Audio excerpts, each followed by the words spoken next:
Okay, how do we feel about the final boss, everybody? How do we feel about Emu's moveset? Hey, I'll tell you what, I'm happy we're getting it now. I would have really hated it if this played out like some kind of like Final Fantasy Persona game where the final boss is kept a mystery until literally the final battle, right? Like Emu is there, mysterious, like we don't know much about them, and then the Straw Hats burst in at the end of the story like, Emu, you're the final evil boss person, we're gonna fight you now.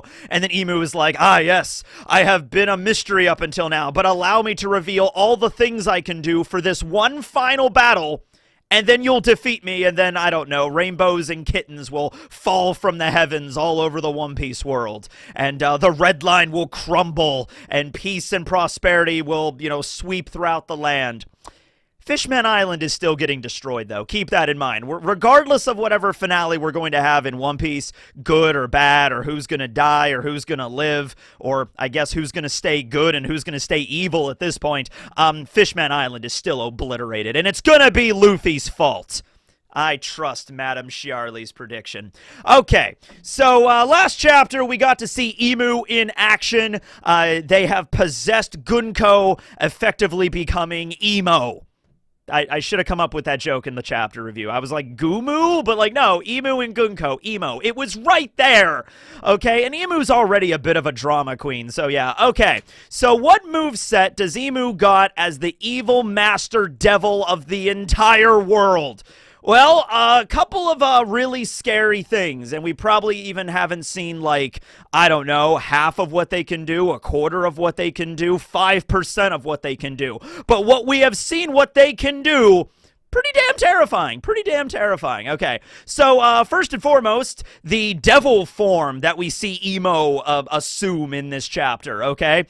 Possessing Gunko, she now has long bat devil Ukiora resurrection wings, and a cool pitchfork trident looking thing, and then a tail with like an arrow spike pointy end to it. Very reminiscent of like a cartoon devil, okay? Except no horns on her head, which is interesting considering Oda's been throwing like the devil horns on all the giants and like a lot of other characters. Like there's characters in Impel Down. I guess Magellan's horns were fake. He actually did take them off. They weren't really horns, but like we've seen horns on a lot of One Piece characters. So the fact that Gunko did not like grow horns a little strange. Although she did have her cap, so maybe if she took off her cap, you'd see the horns underneath it or something like that. I would just say, considering it's very clear the imagery that Oda's going with here is that Emu is the devil, the horns probably would also make sense, okay? So that's the first form. So they're able to fly. That's something. I mean, like, being unable to fly as the final boss, I mean, that would be pretty lame. But hey, this confirms it, because remember back what Pell said at Alabasta, there's only 5 devil fruits in the story that are capable of flight. So, we got to keep track of that number, ladies and gentlemen. What are we up to now? Like 14? It's like, yeah, 14 devil fruits let you fly or something like that. Emu could fly. Also, like, more not even really fly with their wings. It's more just like levitation, because I don't know if you heard this through the grapevine. They're the devil. The pitchfork is pretty cool. She doesn't use it in the entire chapter, but the pitchfork is pretty cool. She could probably throw that. She could probably stab people with it. I don't know, twirl it, do a little baton routine. I don't know, summon fire. Once again, devil. And the arrow tail looking thing. So this is the same ability we saw that Emu used to kill Cobra and slash Sabo during the Reverie. A lot of people compared it to Gunko's arrow ability. So this is interesting. We know that Gunko has a devil fruit. It was stated, unless Oda is now lying to us through text boxes, which, oh man, there's nothing that you can trust in One Piece now if the text boxes aren't telling the truth. But a couple of options here. If Emu is the straight up devil, the devil fruits are named after them, could be the progenitor of the devil fruits. Like, the devil fruits may only exist because of Emu's power. Considering all the other stuff we've seen them do in the chapter, this is really not a shocking thing that Emu decided, like, I will now create devil fruits, and I don't know why they would scatter them to the world or anything like that. Originally, I assumed Emu might be Mother Nature, Mother Ocean. That seems to not be the case, because they have employed a lot of people that utilize devil fruit abilities on their payroll. Even though Emu maybe themselves does not have a devil fruit, it kind of goes beyond that because devil and all that. Doesn't seem like Emu particularly cares about Devil Fruit abilities. Also, when Emu was talking to Cobra at Reverie and was saying all the stuff about, like, yes, those damned poneglyphs scattered to the world, and those scholars at O'Hara, and the pirates looking for the treasure and all that kind of shit, Emu was kind of venting a little bit, going through all the stuff that annoyed them. Did not bring up Devil Fruits at all. Did not say to Cobra, like, also those damn Devil Fruits that I detest so against my own design, nothing like that. So Emu apparently doesn't care about Devil Fruits. At the very least, there's people that work under Emu that all have Devil Fruit abilities.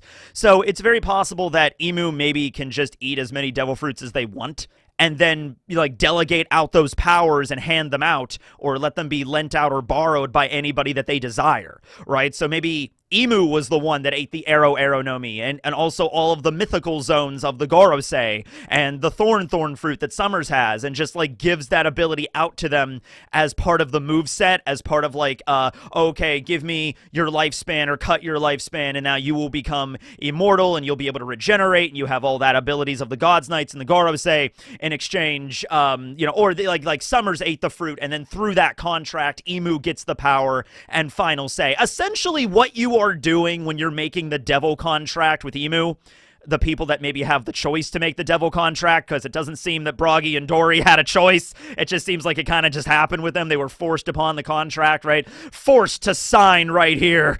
Broggy is like, no, I will not sign.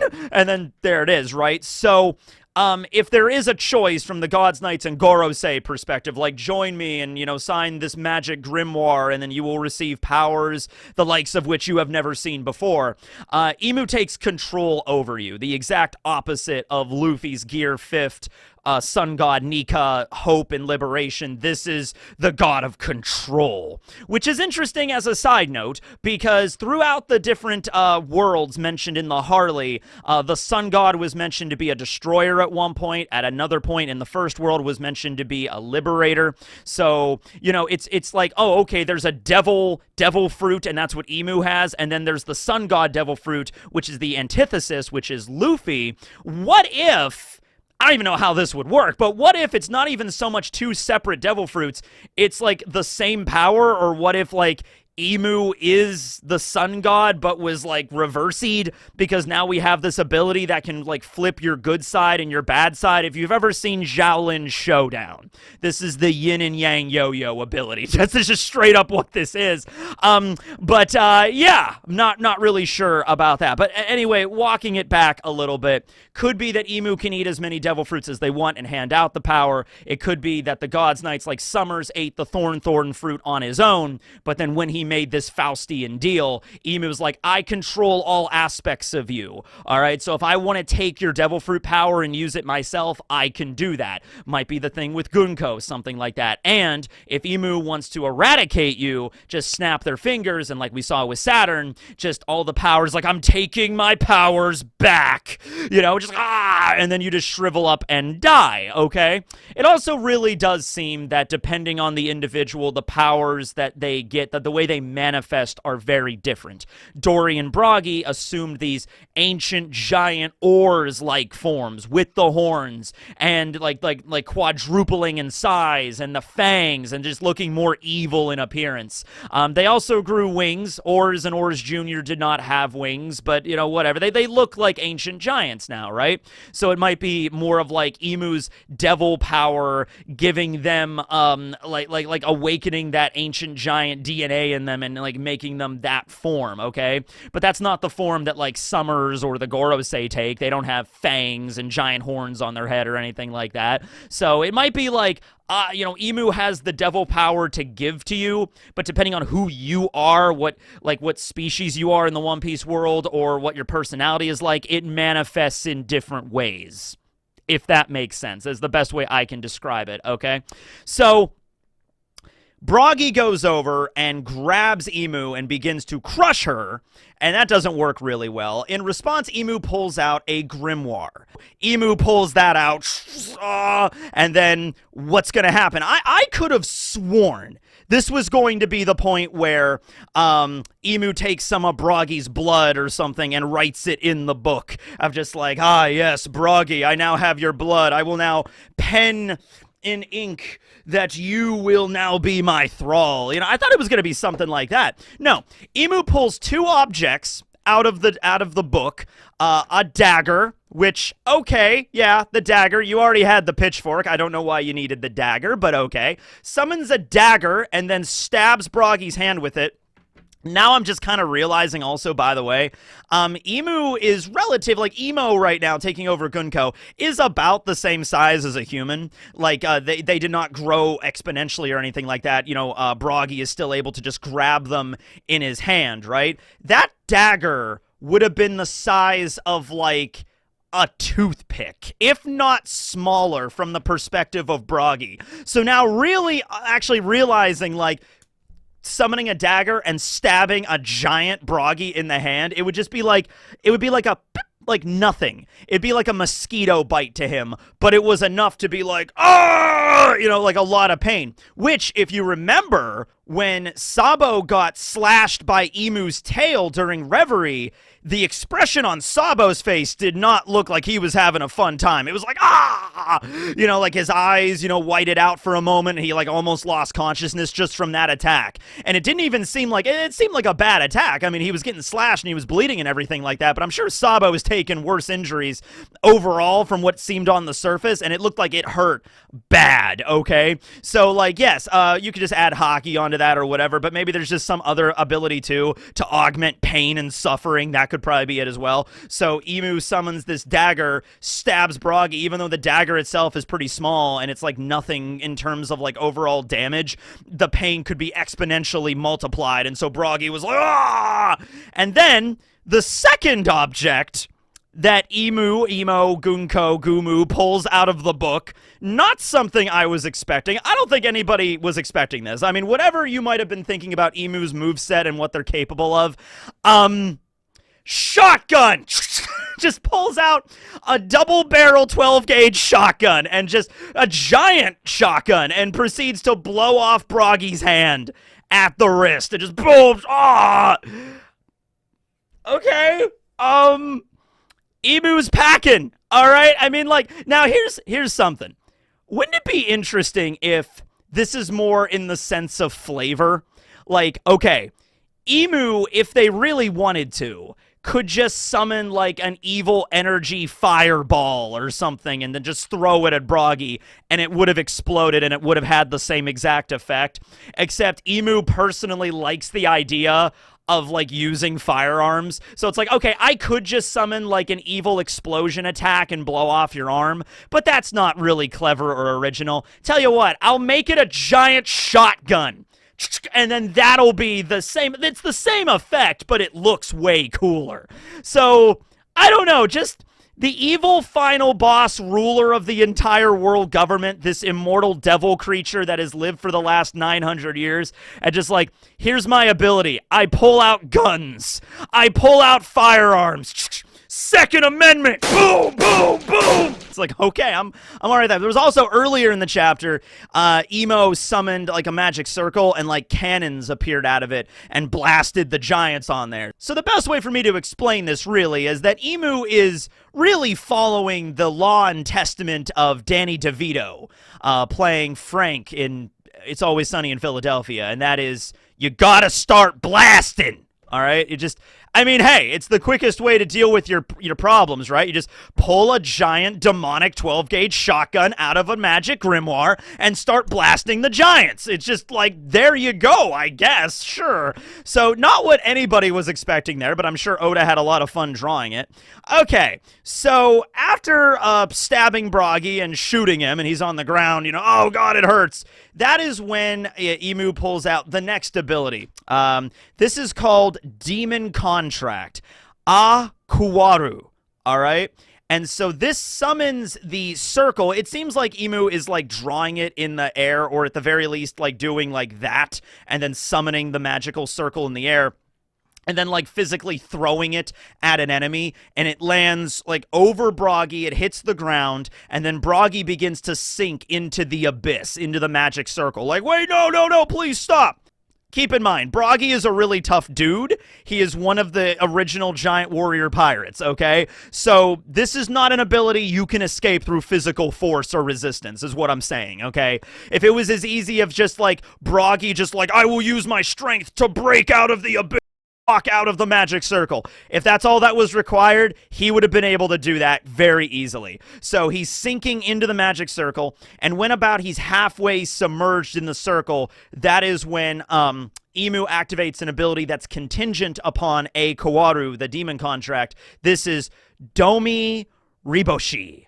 Riboshi in like Japanese is the way it's pronounced, Riboshi, so it's like reversey. So Domi Reversi, and it's whoosh, and then the magic circle literally just and then flips over, and so then an evil version of Broggy emerges from the other side of this magic circle. And this is the version that's several times larger than a regular giant, more oars sized, has wings, has a really cool, awesome new axe, so it isn't just your physical body that's changing. It's like you are turned cartoonishly evil, okay? And it's like you have a really cool cartoonishly evil axe and horns and fangs and an evil glare. Your eyes are glowing red, and it's just like, let's go kill everybody. You know, like that's basically the idea, right? Also, Emu gives the order to go kill Jarl, and they're all apparently on board with that now. So not only are you making them evil, you are also making them your thrall and letting them listen to whatever your order. And so Broggy is like, yes, and Dory is also changed as well. No, they kind of get Dory off screen. I was kind of annoyed by that, but like it's the same basic idea. Then there were a bunch of new giant warrior, not new giant warrior pirates, just regular giant warrior pirates that were in between Dory and Broggy, and then they all get Domi Reversi'd as well. And then so now you got like 4 additional giants that got evil. And there was a part of the chapter I missed where they were like, why did they also turn into like evil giants? Is it because they were standing in between Dory and Broggy? So this might be like an infection sort of thing. It might be like if you're anywhere close to Dory and Broggy together, or anybody that has Emu's power together, if you're standing on opposite sides and you're in between them, you get turned evil too. So that's insane. If that happens like independent of Emu, like Emu doesn't actively have to use the ability, if it's just Dory and Broggy standing on either side and then you get flipped just from the latent evil, that is something that's scary. That is actually very terrifying. Okay, so Domi Reversi. Domi Reversi. It's a reference to a game. I did not ever play the game. I didn't know about this game. It's a game called Reversi, and it's essentially, you know, you have your opponent has black colored like tokens, and then you have white colored tokens, and like each side can be flipped, and so it's like, oh, okay, that you've been captured, you've been flipped or changed, and that's how the game sort of plays. Like I said, I've never looked into it. It's very similar to the game Othello. In fact, the game Othello was based off of Reversi, but I've never played Othello either, so I don't know. I hear it's a fun game, but yeah, so it is based off of a game. It also looks similar to Go, just aesthetically very similar. Go has been around, I think, for a lot longer, because they were playing it like ancient China, like a very, very long time ago. They were playing Go. But yeah, it's the same idea of like at least having white and black pieces. Now, in the case with Go, they're not like double-sided. In Reversi, they are. But you could kind of see the idea here of what, like literally what Emu is doing, flipping a game piece, a token, to go from good to evil, you know, to the yin side and the yang side. You see how this is, right? Okay. Which means, I mean, there is an easy solution to this problem. Just flip them back and then they'll be fine, right? Now, the problem is the only person that we know of that's able to do that ability is Emu, and I don't think Emu is going to flip them back for just fun. Just like, Emu, you're evil, turn them back to being good. Is like, oh, okay, there you go. While I'm at it, I'll use Domi Reversi on myself and then make Emu. I am Emu the White. And Emu has like a white cloak and is like, remember that episode of, remember at the end of, this is a 90s reference. Anybody gets this, you'll remember. The end of Power Rangers in Space, when Zordon dies, and Zordon gave his life to fire off the Z-Wave across the universe. And, like, Rita and Zed, like, turned good, and Zed turns into this, like, suburban dad with, like a nice sweater tied around his neck. They start dancing together. It's kind of like that. Sure, let's do that. Domi Reversi, Emu turns good. There we go. Okay, here's a question. I'm just going to throw this out there. If there's a lot of parallels right now between Luffy's ability and between Emu's ability. One is like, you know, the god of hope and light and the sun, and another one is the devil of control and restriction and restraint, okay? Can Luffy draw magic circles? I'm just throwing that out there. Can Luffy draw magic circles? Now listen, he wouldn't be very good at it, but could he do it? Because one of the aspects of Gear 5th right now is, like, Luffy can do anything. He even said so. He's like, I feel like I could do anything. This is one of those things where I feel like Luffy, if he tried this, it would work. He's never tried it because he doesn't know. He was there on Egghead when we saw the Abyss. We saw the magical circles there and everything, but Luffy was not, like, you know, paying attention because he is Luffy, and also there was a lot of other stuff going on right now. But I'm just saying, if Luffy's group arrives and starts fighting the God's Knights, and Emu Gunko starts fighting Emo, and then Emo, I cannot wait to see what Emu's response would be to seeing Luffy in the Sun God form. He's like, "Joy, boy!" And Luffy's like, "Why does everyone keep calling me that? My name's Luffy. I'm gonna be King of the Pirates. Nice to meet you." "Oh, you're evil. Okay, I'll fight you." And then so what if Emu draws the magic circle and, like, throws it at Luffy, and Luffy dodges it or something, and he's just like, "Wait a second, you can draw magic circles? Let me try that." And he just, like, reaches into his hair and he pulls out, like, a Super Mario Sunshine paintbrush or something, and then starts painting magic circles, and they're really shitty quality. They're really bad, but it doesn't matter. You don't actually need to draw the stupid, like, 5-pointed star with the devil's script around it. That's just Emu being emo at that point. That's just Emu being emo, and just be like, "This is the darkness of my soul. This is the devil's contract." Meanwhile, Luffy just draws, like, a smiley face emoji and throws it, and it's the same effect, and it reverses Dory back to normal. Same shit. That would be funny. That would be really hilarious if Luffy, and it makes sense if Luffy could do that. He's the god of freedom and hope, for God's sake. Oh, dude. So, yeah, that's interesting. We'll see where that goes. But those are the abilities we have seen from Emu in the last chapter. Flight, pitchfork, tail, dagger, shotgun, magic circles, magic grimoire, being able to reverse you into your evil self and take away your lifespan and make you a thrall. Oh, in terms of the lifespan thing, people have also brought up, what if it's a sort of situation where not so much taking away the lifespan from you and making you immortal, because that would be kind of, like, redundant, like, who cares? What if it's about taking the lifespan and adding it to Emu's lifespan? That might make more sense, because Emu's the one that, like, is the one that has the book and everything, but the powers might be different for Emu. So Emu themselves might have a fixed lifespan that needs to be extended with the lifespan of others. We used to think it was the Eternal Youth operation done by the Op Fruit. That was at least the hypothesis that Ivankov threw out. Could be, but it also could just be like, oh, I need to make contracts to take life away from other people so that I can live longer. It could be something like that, too. But anyway, it was a wild chapter, and like I said, this is probably not even close to all of the abilities that we've seen. That Demon Contract, a Kawaru ability, that was like the Domi Reversi was part of that. So what if it's like a Kawaru Devil Contract, here's another ability, here's another contract, another technique you can make. I don't know. There's one version that turns you evil, there's another version that takes your Devil Fruit ability, there's another ability that steals your hockey, there's another ability, I don't know. I don't know what it could be. Another ability that turns you into a bunny rabbit. I don't know what the rules are, all right? But it's really interesting. We're seeing what the final boss is capable of, and I would really like to see Luffy and Emu fight, albeit very briefly here, and then maybe, you know, Emu goes back to Marijois, like, lets Gunko go or something. Oh, another thing I wanted to bring up, and I mentioned this in a live stream, I just wanted to bring it up here, though. One of the other reasons why Emu might have been hiding for so long is maybe not necessarily because they're dejected and they're just, like, don't want to rule the world, or, like, just let the Gorosei handle it or whatever. But what if it's that Emu is somewhat afraid of being ousted? Because there have been really strong characters that have emerged in the last 800 years. Like, to say that maybe like, okay, Rox is the perfect example because Rox said like, I want to be king of the world. What if Rox learned about the existence of Emu and actively went to go kill Emu? He didn't succeed, but Blackbeard maybe carries on his will. And so then maybe Ryuma as well. Maybe Ryuma, strongest swordman in the world, like the sword god, went to go fight Emu. And so Emu's like, I don't want to reveal myself to the world because people are just going to start and trying to kill me. And some of them might be able to actually do it. Okay, so Emu is powerful, we've seen so far, has immortality to an extent. I guess it's not really immortality if it's limited. It's not real immortality if there's conditions to it. It's either immortality or it's not. Emu can be defeated somehow and doesn't want people to like know about their existence so that they have to deal with them. There have to be like layers of like, you got to fight through the Marines. Then you got to fight through Cypherpole. Then you got to fight through Cypherpole Zero, the final boss of Cypherpole.